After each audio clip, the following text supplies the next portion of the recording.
Guys, tignan nyo to. 40k, 60k, 70k. Ang gastos nila sa kanilang mga bahay.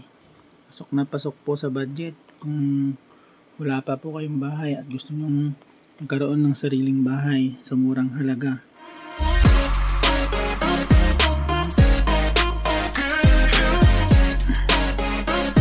Small house number 1 po.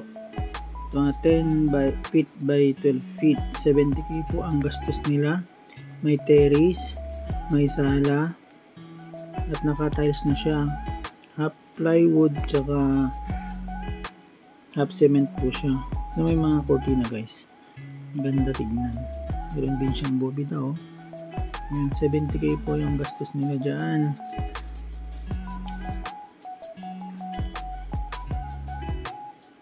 Diba maganda guys? Pati lamesa nila guys, oh maganda oh. Naka-tiles siya, ganda. Meron na rin silang lababo, maliit na lababo. Ayan. Ayan, sulit na din yung 70k na gastos nila dito guys. Single man po yung may-ari nito guys. Sariling sikap, wala siyang asawa. Susumikap siya. Isa niya lang naggastos lahat ng ito. Small house number 2. 8 feet by 12 feet guys. 60k po ang gastos dyan. Studio type po siya. Yan. Ang cute no? Parang kwarto lang, isang kwarto lang. May living room na rin dyan. Bedroom. Tapos meron na rin siyang toilet. Yan, naka double wall din po yan. Diba? Ang ganda tignan guys. Linis. Para sa 60k na budget, good na yan.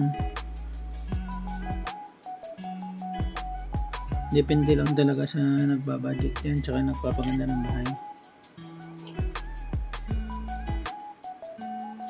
Pwede nyo gawin to guys kung kulang yung budget nyo pang 60k, pwede na to.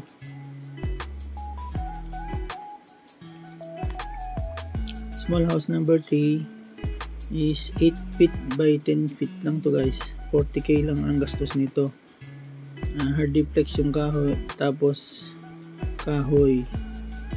Naka-tiles na rin siya. Then double wall din. Meron na rin siyang maliit na hanging cabinet. Yan.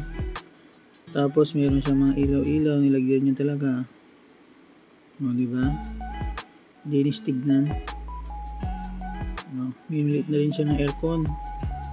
Meron din siyang lamesa doon.